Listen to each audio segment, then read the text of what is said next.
Welcome to Creative Innovators. Please enjoy this podcast series. It is really about where to take your career. Yes, you're going to be listening to great people who are doing crazy and amazing things across sometimes wide and diverse careers. But it's really a place to get inspired. My name is Gigi Johnson, and I'm so glad to have been building this podcast across 2020, a year that will live in some kind of infamy. But hopefully you've built some ground speed. Go back, listen to past episodes, and listen to all sorts of great directions people have taken their careers in a wide variety of creative enterprises, different types of occupations. Come join us. And also feel free to go to creativeinnovatorsclub.com, our new space where we're going to be gathering people to take a look at how do I build my next creative career? And we've got new classes for rebuilding your creative career for 2021. Come join us at Creative Innovators Club, and you can see all sorts of great tools that go with this toolbox of creative innovators.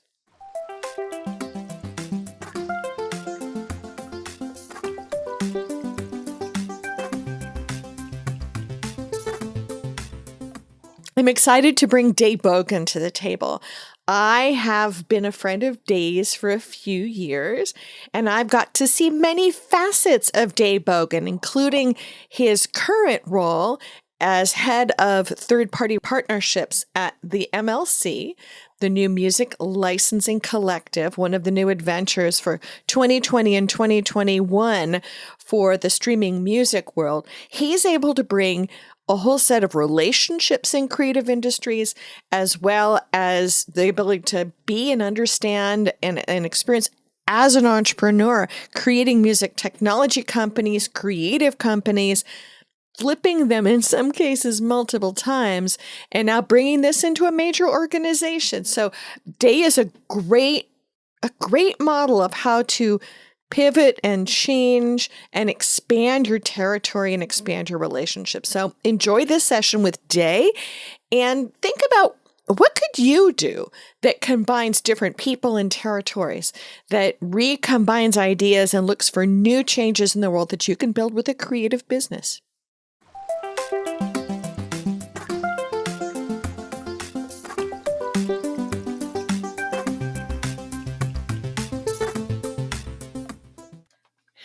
It's a sense of time nowadays is so warped, right? So it's like, when are we and where did we meet and what's going on? And my first memory of you is just being so fabulously diverse and persistent. Yeah, And to me, that still is definitely after. was persistent. I definitely was persistent. I insisted that um, young entrepreneurs or future entrepreneurs needed to take a class like this because I was working with so many young founders, like myself, also a young founder, but working with a number of young founders who were building really interesting tech ideas, music apps, social media apps, apps for gamification that touched music in some way. That when that touched music, that music required a lot of for them to understand intellectual property implications of how it touched their app, basically, and understand what it meant to license music and to deal with artists. And I felt that this type of class was needed because there were so many computer science majors or students who were interested in building apps who didn't have any background or experience in music industry. And I felt that, hey, UCLA had this UCLA Center for Music Innovation, which you ran, and I thought this was the perfect platform to offer something like this. And you're one of the many people that I know, but one of the most intense ones, who are chronically looking for new solutions to bring people together around new solutions. And I find that fascinating because you see opportunities where other people don't yet see that there's something coming together. I appreciate that because that's actually been a a blessing and a curse. As a founder, as a serial entrepreneur, I have come up with many solutions to problems that I've identified within the fields that I've operated in and worked in, and those solutions have been warped into business ideas, and those business ideas I try to vet into potential companies. But in the past, I've been too early to the market, and that's generally the case when you have someone that's uh, innovative. Is that sometimes you can be too early to market. It even goes back to when I was um, in my late teens and came up with an idea and a website called Donate Me Now. Don't donate me now.com. I built the website, and the idea was about people who could may need to raise money for any given issue, would seek donations. And obviously, partly I didn't have the funds and resources to promote it, but I built a website. It had a website, and you could connect your PayPal to it, and create a page, run a campaign, and get donations. And then 10 years later, it was GoFundMe. So, And it's many competitors, right? So and it's many competitors, right? yeah, it's interesting. So there was I've been teaching at UCLA now for 21 years in digital disruption, and one of my favorite speeches was Sky Dayton, after I think he had his second or third not great success after Earthlink, who was talking about how it's like you're surfing a wave, and it's just as easy to be in front of the wave or behind the wave as on top of the wave. And a lot of it is that you might see things early and not be at the right place. There's just be too early, and this whole first mover adoption thing has a Right. lot of foibles to it that you want to be at the right time at the right place. So can you I know that you've been an entrepreneur since you were a pup. When was the first thing you started? So the first time I started to make money from my ideas was in middle school when I started selling cakes that I would bake and play with the icing and add cinnamon to the batter and different things for fun. But and then in high school, I um, started making money again off of putting together tours, shopping trips from Cleveland, Ohio to New York, which is certainly much more of a business than selling little slices of cake in middle school. And convinced my mom to allow me to put this together. 'Cause I was only 16 years old, but I did all the work. I chartered the bus, I made the flyers, I promoted the trip, I sold the tickets, I made the itinerary, I contracted the driver, and so forth. So I did all of the logistics in regards to this little venture that would make me a couple $100 every few weekends in So high school. what did your parents think of this? Are they or were My, they entrepreneurs? both my parents were entrepreneurs. My mom had a full time job, but outside of that, she was entrepreneurial in sort of the fashion retail world. She had a small boutique where she would go and source accessories and then sell those accessories in her boutique. My dad was an entrepreneur in the music industry, which is what I am now. He had a small record label and publishing company and an artist management company, and was trying to build an empire as a music entrepreneur to find talent, develop talent, put them in shows and on the road. The traditional small mom and pop label operations in the Midwest. And I would see that as a kid, the artist and the shows, and my dad traveling and learning the words music publisher and learning the words record label, um, and not necessarily the business of music, but learning conceptually that these were two different entities. Um, And and you're a that's musician as well, right? and I was a musician, singer, put into a group with my brothers, and my dad managed us and wrote our songs, and uh, rehearsed us. He's also vocalist, a singer, and a instrumentalist. So we're sort of like, instead of the Jackson Five, we're just the Bogan Three or something. But yeah, we're a little group, and that was when we were younger, before we could decide whether or not we really wanted to do this as for a career. My two brothers decided no. Later on, I decided yes. This was a career that I wanted. I wanted to career in the music industry. I continued, through high school, training as a vocalist.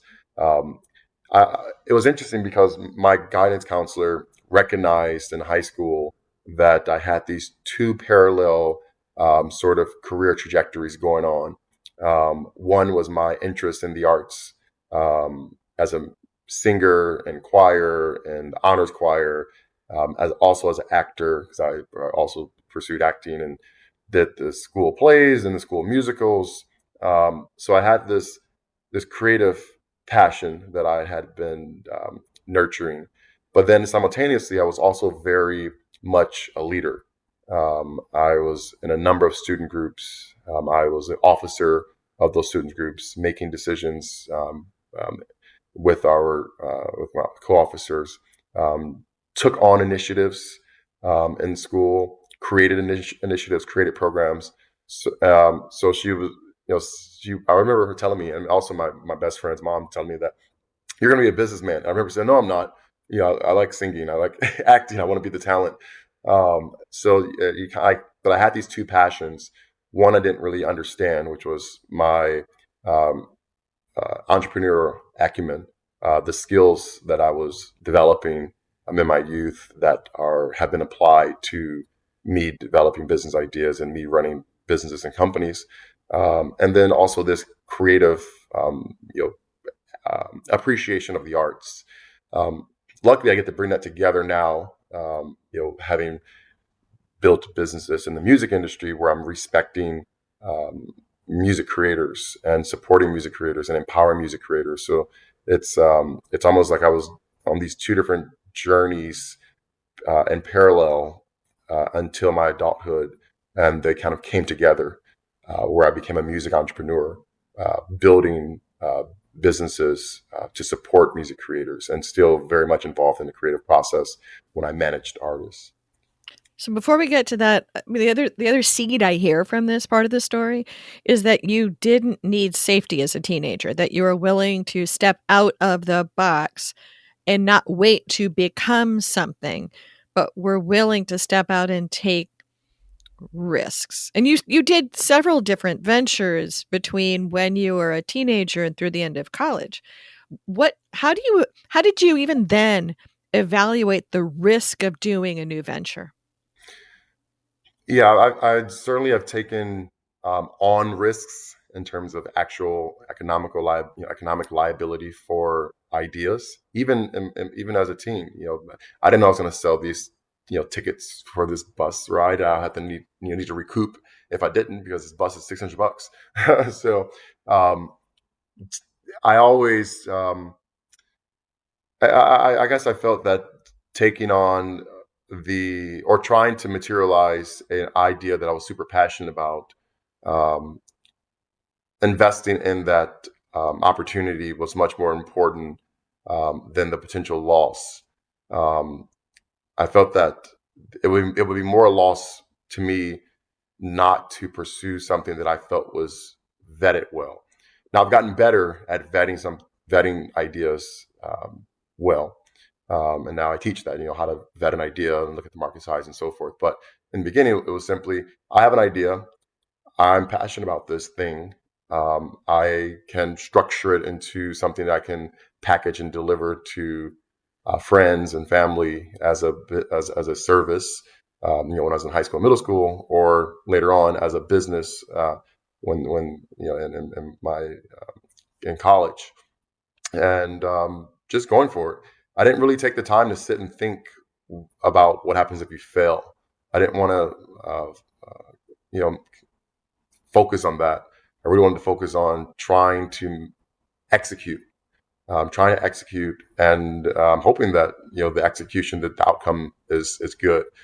Sometimes it wasn't, but those moments I've learned and took those failures or setbacks as lessons that I can apply to the next thing, to help me vet the next thing better, or to help me execute the next thing better.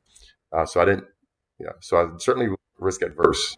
We were talking actually fairly recently with my class. Thank you for joining and talking to my students.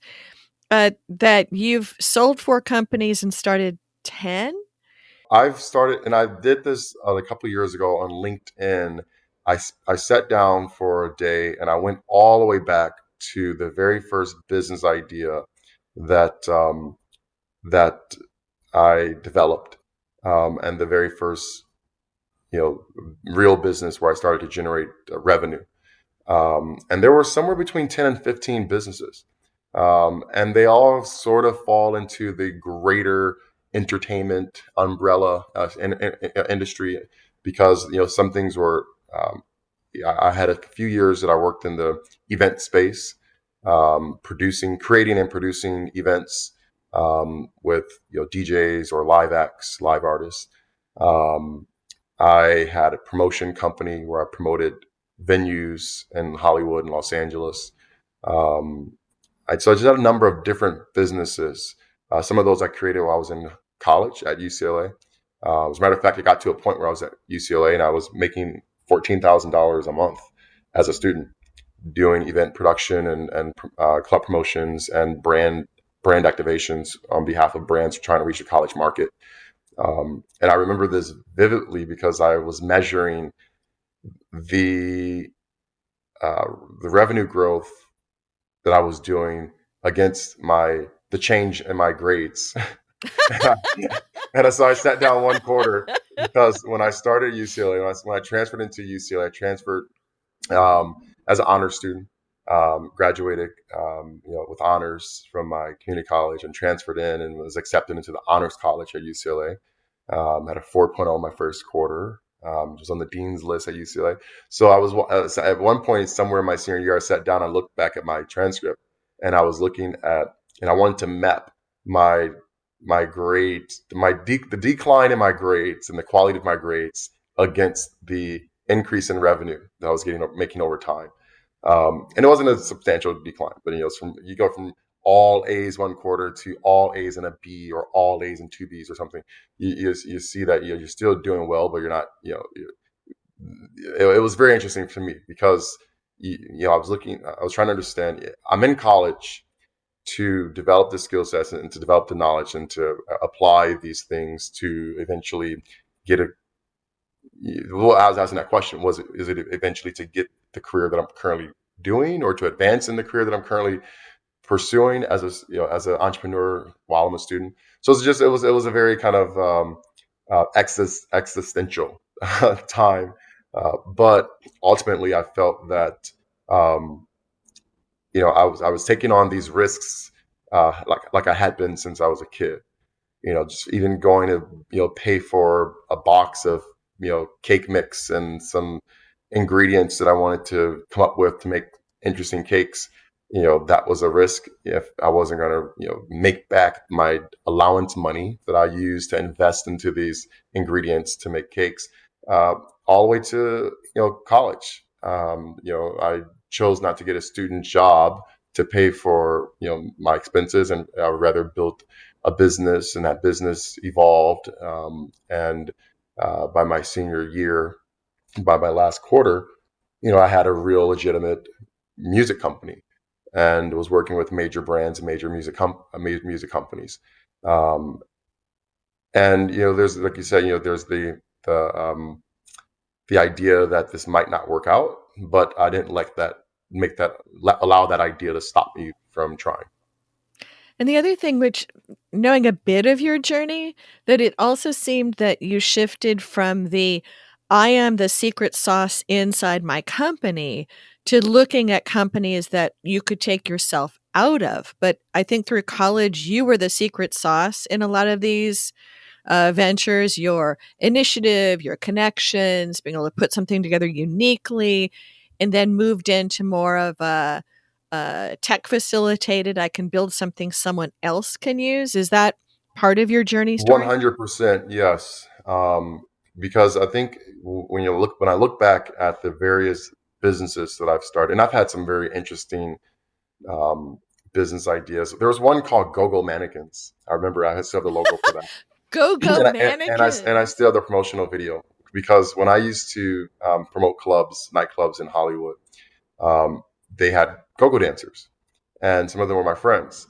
And I also had a marketing company at the same time, a marketing consultancy at the same time. This is also I was a student at UCLA at this time, but as a marketing I had a marketing business, and I would help local businesses with their marketing, whether restaurants or retail. And for one retail shop on Melrose Boulevard, we put go-go dancers in the window. And we took out the mannequins and put go-go dancers in the window. And the business was called Go-Go Mannequins. So it would draw attention to the storefront and therefore drive traffic into the store. And that would have Wow. an increased sales. Yeah. So Wow. that was one of my ventures. I still have the little promotional video for this. So there's a lot of different, just kind of interesting. The difference is that these were solutions, very specific solutions to an issue, right? Our objective for the retail store is to drive revenue, to increase foot traffic, and the solution to that was to put go-go dancers in the window, and wearing what the mannequins would have been wearing.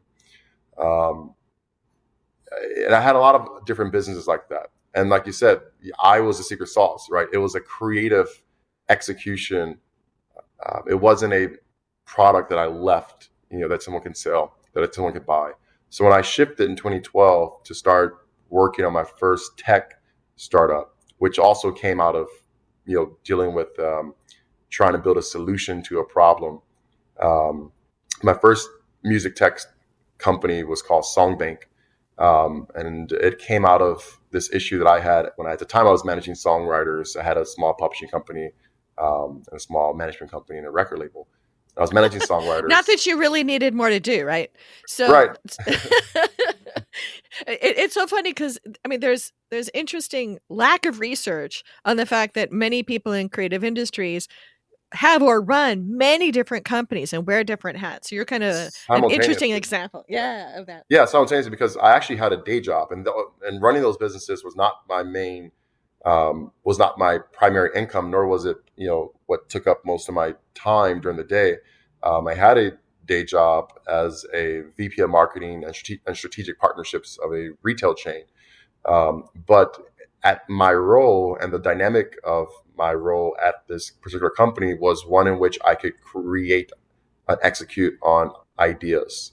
It was very much a intrapreneurship opportunity where I could, develop concepts for the company and execute those concepts and lead the execution of those concepts. So, for example, this company is called Chic Shoes, and it was a great opportunity for me that I got right out of college from UCLA, coming in as their head of marketing, and then eventually becoming their with the director of marketing, then eventually becoming their VP of marketing and strategic partnerships. But I could pitch ideas to the owner, and one of those ideas was called Chic Music, which was to develop a platform to support artists who were local to our retail stores.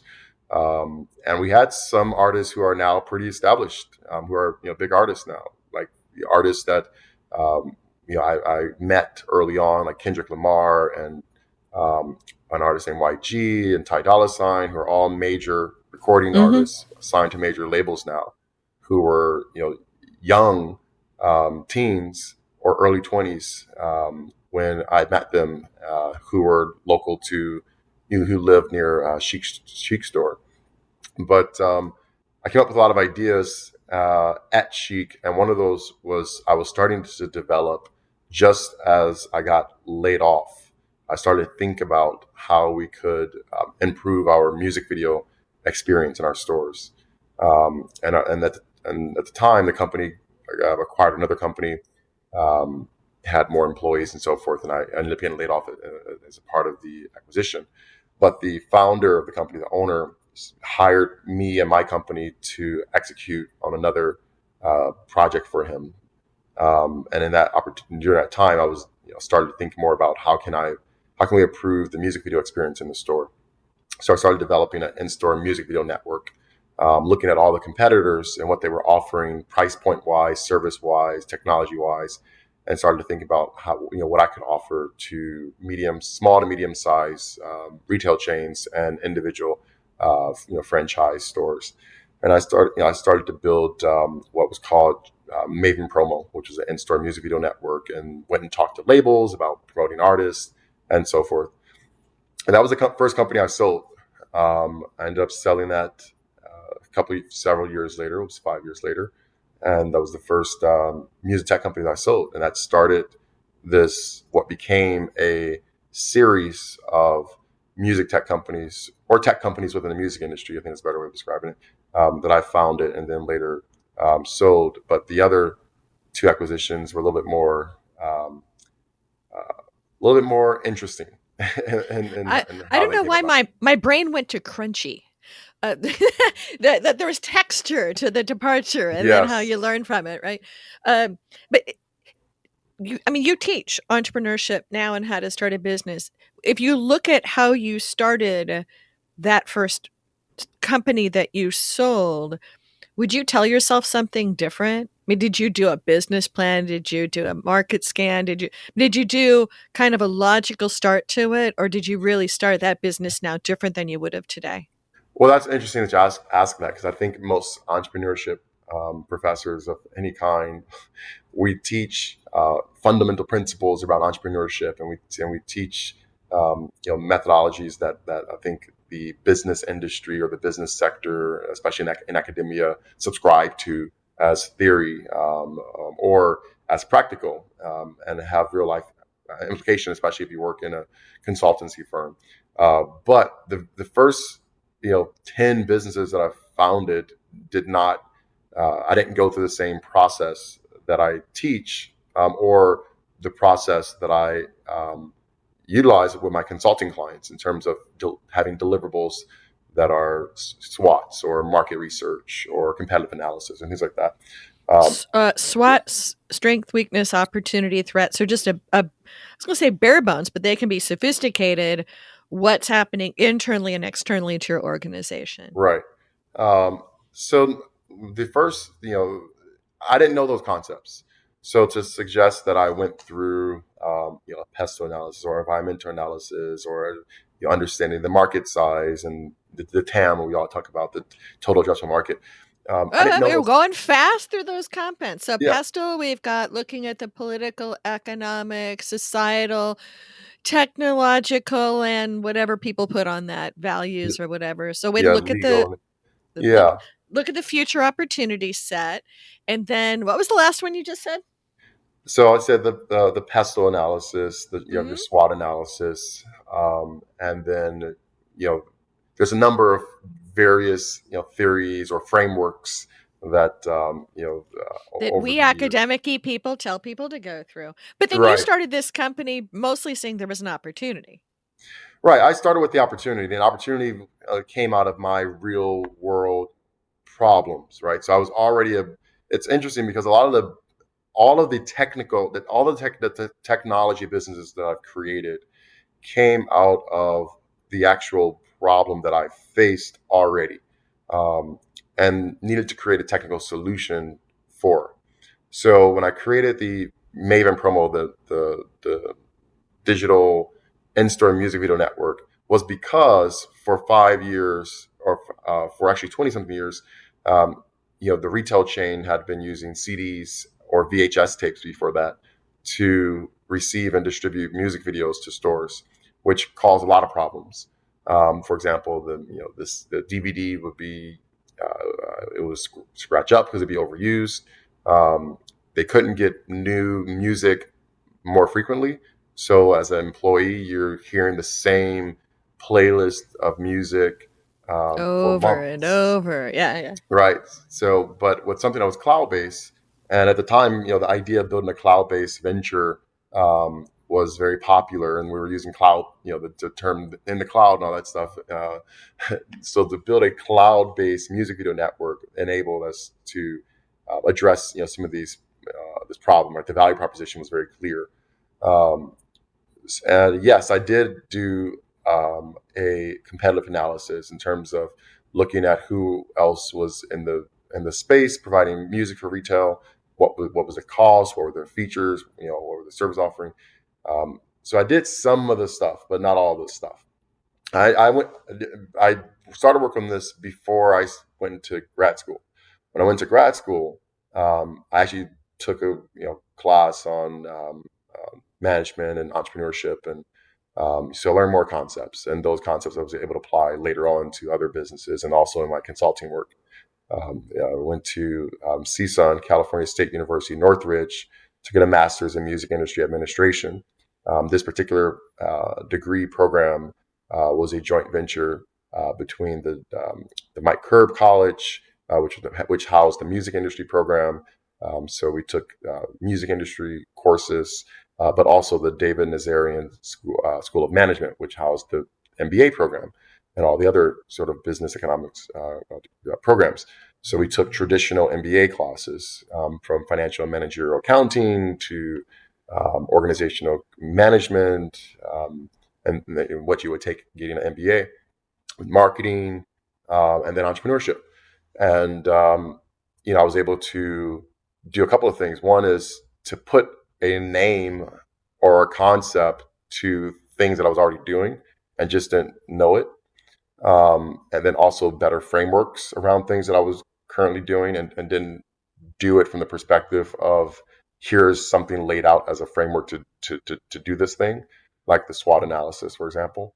I understood what my strengths and weaknesses were. I didn't know what a SWOT analysis was.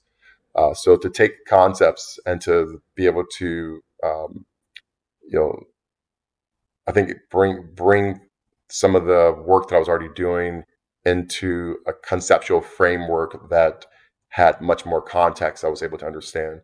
And that was what happened in grad school, is that I simply just learned more about um, uh, business from a theory standpoint, and was able to then look at the different tools, and I call them tools. And when I teach, I call them tools. I said these are all tools for building and establishing your business, a business idea, and vetting an idea. So yeah, it was certainly a process that I kind of picked up over time, while I was simultaneously starting businesses and getting better and better over time, from the lessons I was able to learn in my setbacks and failures, but also in the lessons I was able to take from the frameworks and that I was able to gather as a grad student. So, what have you learned that you can publicly share about selling for companies? Yes, and this is super key. So, I've been working as a mentor or an advisor to startups over the last several years, some through programs like the South by Southwest Music, which I've done for I don't know, 4 or 5 years. I'm also a mentor through the Capital Music Group G Beta Music Tech Accelerator, since it's been founded. So I've done about, I think they've had 3 cohorts. They're in their third cohort right now, and I'm currently mentoring some of those founders. I've mentored founders in other accelerator programs and so forth. But what I like to let all founders understand is that you need to vet your investors and you need to vet your buyers, um, very well. And I say this because you can get very excited as a founder of having an acquisition, especially if you want to have that acquisition, as opposed to doing a fire sale out of a need to make sure that your bills are paid, or that your business isn't going under. But when you're doing an exit, you want to make sure you vet your investors and your I'm sorry, vet your buyers, and if you're getting investors, you want to vet your investors, and that's all I can say on that. vet your investors and vet your buyers. Make sure that you're aligned. In regards to investors, you want to make sure that you're aligned. What you as a founder see as the future of your business is aligned with what your investors believe they want to support and invest into. Um, you want to, in terms of investors, you also want to make sure that they are who they say they are, and that they have the resources that they say they have. Um, so Well, I would that also say that there's always surprises. So even though you can vet people, there still are things. I mean, to me, it's a little like getting married in the fact that, you think you know somebody, and then right, when you're actually having to work with them, suddenly it's and I've been happily married for 30 something years. We still learn things about each other, but it still is I think I know this, but you still need to kick the tires as much as humanly possible. But there's things that you're surprised about all the time in people that you're doing business with. It's just such a definitive thing when you're selling a company. right, yes. I think that you need to do something. You can't do nothing. And I'm saying this because I did nothing, right? So the first time, the lesson that I learned is that the first time I let my company get acquired, we didn't do any vetting whatsoever of the buyer. And this was not a acquisition where we walked away as founders. It was an acquisition where we also got hired as employees. So you had to then work for the company that owned your company, and then that's where we start to learn more about the founders of that company and the company itself. So it's really important that you vet your investors, and then also vet your buyers. There's been scenarios where you want to make sure that your buyer has the resources that they say they have to continue to execute on the vision that you've come to align with. So there's an entire process now that I could write up, and obviously I have written it up because I'm now teaching about it.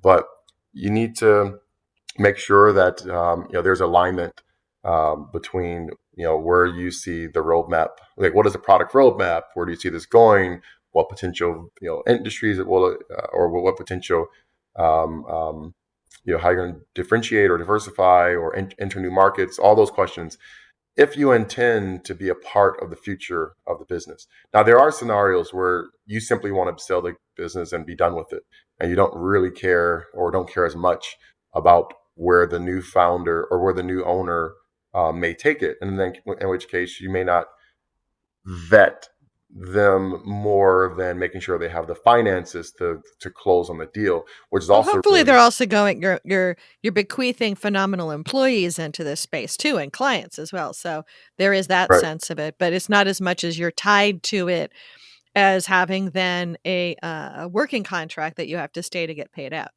right. Yeah, what you don't want to do at the end of the day, what you don't want to do is have to buy back your company. So that Which you you've don't done at want to. least once. So that's a whole nother podcast we could talk on that. I Yes, want I've to done it spend twice. Yes. I want to spend our last time talking about though how this turned into your now adventures. So the past couple of startups you've had that you've sold or that you have found new homes for have been looking at how artists deal with rights and how artists get their information into the system and finding money in systems.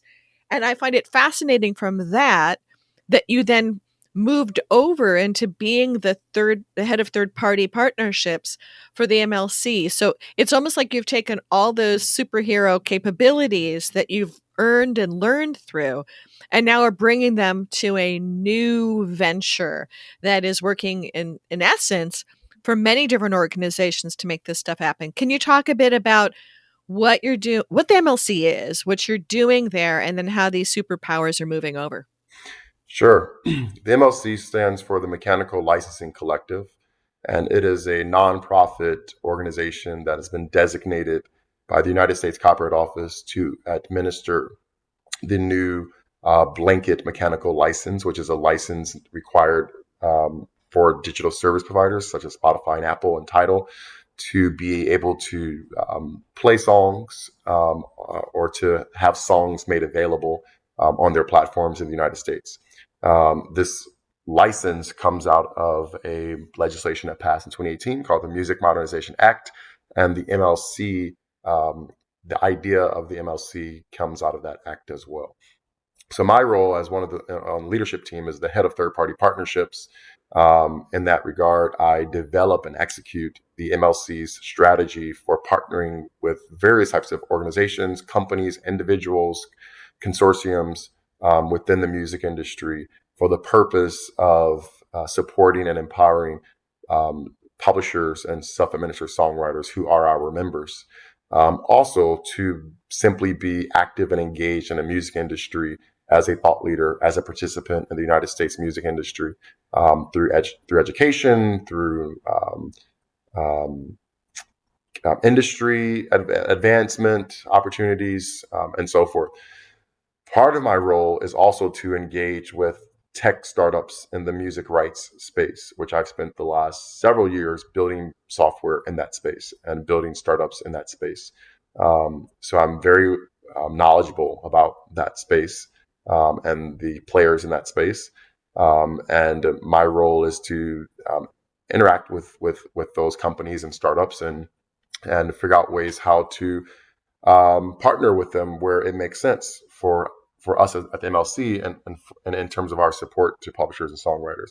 So one of the ways we're doing that is through an initiative called the Data Quality Initiative, and that initiative is about helping publishers check their music catalog data in bulk with the MLC to make sure that their information is correct, so that when we license when we receive royalties from digital services and have to account to publishers, we have the accurate information to process their royalties.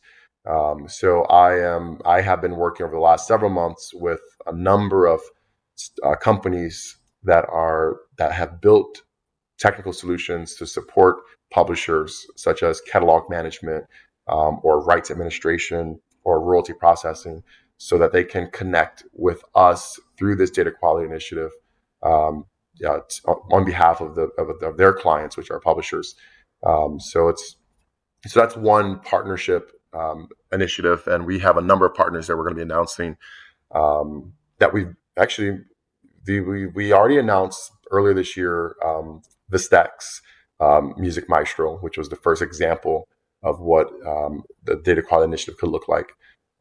And we've recently brought on four other companies that are helping publishers at all levels. So Blocker, Tune Registry, Music Data Services, and Exactuals are companies that demonstrate my commitment and our commitment as an organization to support publishers at all levels because these services are economical and some of them are more expensive, but it kind of goes back to our commitment to support publishers at all levels. So what's interesting is that my role is to come up with strategic partnerships. I'm also coming up with partnerships with other types of with organizations, membership organizations. There's two companies that I'm talking to that are supporting Latin music creators, specifically in terms of making sure that there's content in Spanish for them to understand what the license is or their rights to join. I have a initiative called the Cultural Partnerships, where we're standing up.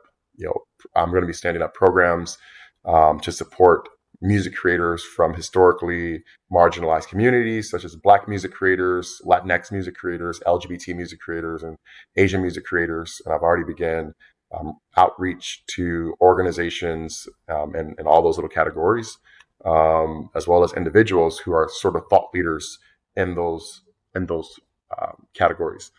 So it's bringing all these things that I've done in the past, creating strategic ideas, creating synergy between two or more organizations, launching those, realizing those synergies in the form of initiatives and programs, vetting companies to partner with, creating ideas around technologies such as APIs that can interact with our portal at MLC. So a lot of things that I've done over the years is all kind of bundled up into this role. And as a matter of fact, when I read the job description for this role, I emailed my boss, well, at the time it was my boss, but the CEO, Chris, and I said, "This is a really exciting job description. I was like, it's so befitting of me in my background." And he tells me that, yeah, I spent hours studying your LinkedIn and your website and built this role for you um, based off of your background in the music industry and your role as a serial entrepreneur and your role as an advisor and mentor to startups. It all kind of comes together in this role. So it's a really exciting role. It's one that I didn't I didn't really have any on my kind of trajectory when I was in high school. I didn't think I'd be working for a quasi governmental nonprofit, but I am. But it's doing the things that I've been doing for many years, um, and in a way that really has an impact on a lot of publishers and songwriters in the U.S. So it's really exciting. Do you get a chance to sing anymore? Yes, my shower still exists. So I actually went to a friend of mine hosted a small little karaoke gathering last night, very last minute, and we we had fun doing that. I actually put a few stories on my Instagram, but yeah, I haven't pursued singing as a talent as an artist. I do remember when I was my first job outside of UCLA after I graduated UCLA was at Chic Shoes as a marketing manager, and I developed their music category, and that included everything from actually selling music in the stores, physical CDs, to developing our music download store online, overseeing the development of it, actually designing the wireframes for what it looked like. But one of the things I did was started a multi-city talent search. And through that talent search, we went into the malls. I set up a stage, and we auditioned. We allowed youth to submit to this talent search that we were doing, and with Reebok as a partner, as a sponsor. And I had judges, and I remember just listening to, you know, the the various contestants, very American Idol style, and just kind of having flashbacks to when I was an aspiring artist and going to those things, and now I'm on the other side, creating these platforms, creating these opportunities, to empower and support artists. But I do remember, and it's been, I've had those little moments all the time, even when I managed artists and was in the studio with artists as they're recording their projects. And my role as the executive producer to finance that studio time, to finance that mixing engineer, to pay for the release of that album. So it was interesting just kind of looking back at that transition from, when I was the aspiring artist to, when I moved to this role of empowering and investing in aspiring artists. So, Dae, you have, and we've only touched on some of your adventures, but we're pretty much at the end of our conversation. Who would you like to reach out to you? How should they reach out? And is there anything we haven't touched yet that we might have time for? Yes. So if you are listening and you work in the music publishing space and you're a publisher, or if you are an artist and you own your own copyrights, you should certainly reach out to me in regards to the MLC, the Mechanical Licensing Collective.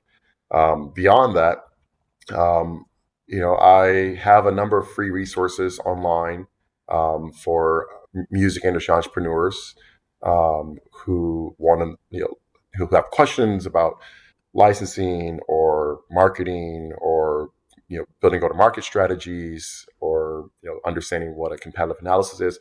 All these little things. I do have resources online. You can connect with me on LinkedIn. Just search Dae Bogan. I think I'm the only one.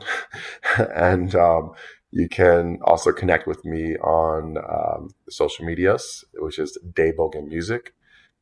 It's Dae Bogan Music on Twitter, on Facebook, on Instagram, and anyone I think who is either a music creator and would potentially need to join the MLC, or a founder of a company that needs to or would like to learn more about the way that I teach entrepreneurship and what I've done in my past. I can point to some resources potentially. Great. And we'll have that stuff in the show notes. Dae, thank you very much for joining us, and thanks for sharing just the tip of the iceberg at your adventures. We'll try to have you back on to dig even deeper in some of this stuff. Sounds good. Thank you so much for having me. Thanks, Dae. All right. Well, there's the adventure. I hope you found this inspirational.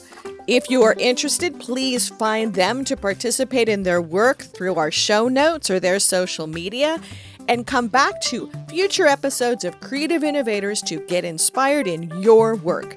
And if you'd like to rebuild your career, come find us at nextcareer.me to take our next career program to figure out what you might do as your new adventures as a creative innovator.